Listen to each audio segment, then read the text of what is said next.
He was born into opportunity. His father was a self-made man, an entrepreneur who had built a quiet empire. Land, assets, passive income, and a solid future. The son didn't grow up poor. He didn't grow up struggling. He grew up with everything he needed and more. But to him, that wasn't enough. He wanted out. He wanted more.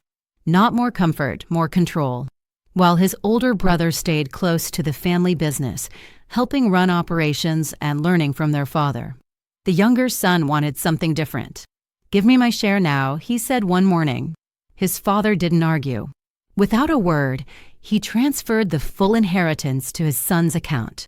It was more than enough to live on for years. But the son didn't plan to live on it. He planned to leverage it. He moved to the city the next day, rented a luxury apartment, bought designer clothes, gadgets, crypto, and the latest AI tools. He told everyone he was building something big. A startup fueled by automation, machine learning, and passive income.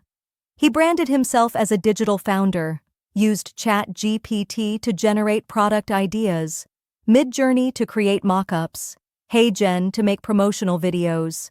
People believed in the vision, or at least the image. He started gaining followers.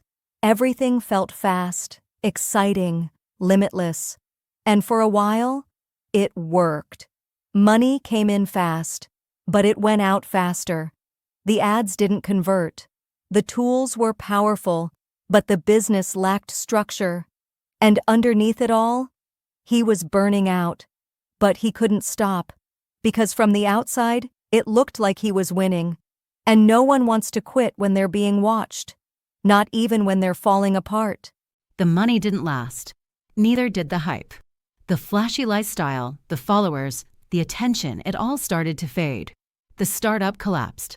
The AI tools were powerful, but he never learned to build a real business. He had the vision, but no discipline. And when the funding dried up, so did the friendships. The people who once called him brilliant stopped returning his messages. Within weeks, he was alone in a city that used to worship him. His lease was up. His accounts were empty. The same platforms that helped him rise, ChatGPT, Midjourney, HeyGen, now reminded him of what he'd lost. He started applying for jobs, but his resume was filled with broken projects and promises. No one was hiring another failed AI entrepreneur. With nowhere else to go, he picked up freelance gigs just to eat, editing product descriptions, ghostwriting emails for businesses that were actually working. Some nights he slept on couches. Other nights he didn't sleep at all. He felt angry, embarrassed, ashamed. Not just because he failed, but because he had left something good, something solid for all of this. He thought back to the land, the house, the quiet life he once called boring. Back then, he had community. He had purpose. Now, he had noise. So one night, sitting in a cheap apartment he could barely afford, he did something he hadn't done in years.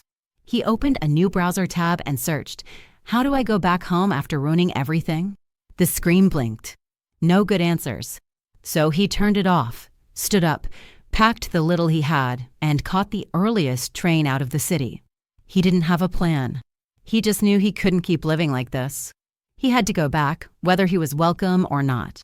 The train ride home was quiet. He stared out the window at fields he hadn't seen in years. Everything looked smaller now, slower, but in a good way. He hadn't told anyone he was coming. He didn't know what he would say. Would his father even speak to him? Would his brother look him in the eye? He rehearsed his apology in his head 100 times. "I don't expect anything. I just want to work. I'll start at the bottom. I'll earn it back."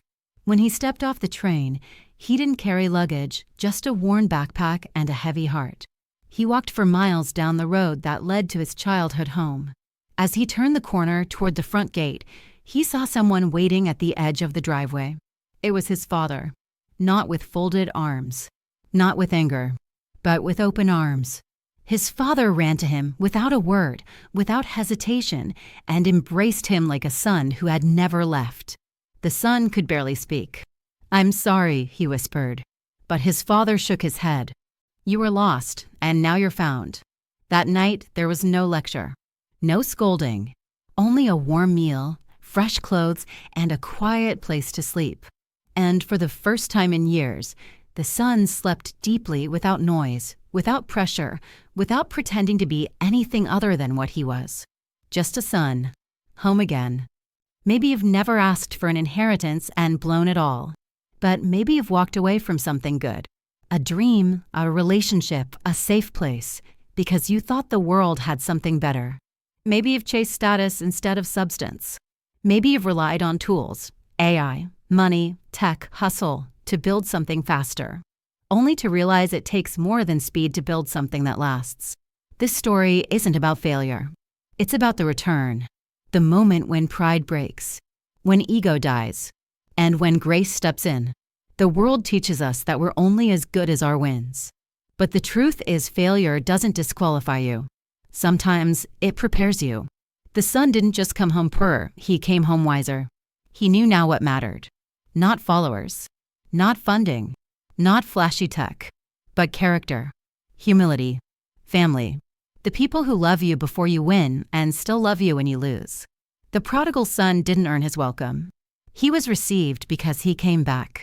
You can too. Whether you've drifted from your purpose, your values, or your faith, it's not too late to return. No matter how far you've gone, no matter how badly you think you've messed it up. Sometimes, the road back begins with a single step, one honest decision, one quiet moment, one train ride home, and someone somewhere is already watching the road, hoping you take it.